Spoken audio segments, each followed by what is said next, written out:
বন্ধুরা, তোমরা সবাই কেমন আছো? আজকে কিন্তু একটা নতুন রেসিপি নিয়ে চলে আসলাম তোমাদের সঙ্গে শেয়ার করতে। এই যে এটা হচ্ছে পুঁই মটমটি।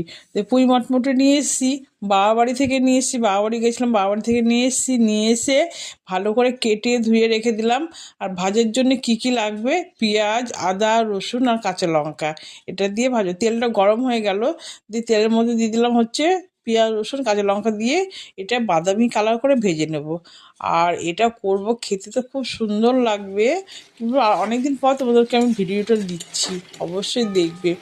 বাদামি কালারটা হয়ে গেল, দেখতে পাচ্ছ, কম বেশি হয়ে গেল, বেশি পুরো আর ভালো লাগবে না। দিয়ে এবার পুঁই মটমটি ফলটা দিয়ে দিলাম কড়াইয়ের মধ্যে। এই ফলটা যদি লাল লাল হতো না, আরও খেতে দারুণ লাগতো, তারপর দেখতেও সুন্দর লাগতো। যাই হোক, কাঁচা কাঁচা তো কী আছে, লবণ দিয়ে দিলাম, হলুদ দিয়ে দিলাম, কোনো মশলা লাগবে না, একটু পেঁয়াজ রসুন দিয়ে ভাজা ভাজা করবো, খেতে দুর্দান্ত লাগবে। দেখতে পাচ্ছ, বেশ এবার কষা কষা করে করবো। ঢাকা দিয়ে দিলাম, 10 মিনিট পর ঢাকাটা খুলে দিলাম।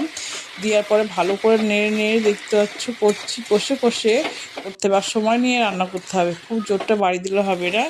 দিয়ে এবার দেখতে পাচ্ছ অনেকটা নুয়ে গেছে। তোমাদের এই রেসিপিটা তোমাদের কেমন লাগলো অবশ্যই কিন্তু কমেন্টে জানাবে। আর কে কে পুঁই মটমটি খেতে ভালোবাসো কমেন্টে তো অবশ্যই জানাবে, ঠিক আছে? আমি তো খুব ফেভারিট, আমার দারুণ লাগে খেতে। এটা গরম ভাত দিয়ে খাবো, আর কিছু আজকে লাগবে না, এটা দিয়ে ভাত খাবো, জাস্ট ফাটাফাটি লাগবে। তো যাই হোক বন্ধুরা, আমার পুঁই মটরটা হয়ে এসছে, এবার আমি নামিয়ে নিলাম। দেখতে পাচ্ছ কতটা ফল, কতটুকু হয়ে গেল। তো যাই হোক, আমার রেসিপিটা কেমন কেমন লাগলো অবশ্যই কমেন্টে জানাবে। বন্ধুরা ভালো থাকে, শুভ দুপুর, টাটা বন্ধুরা।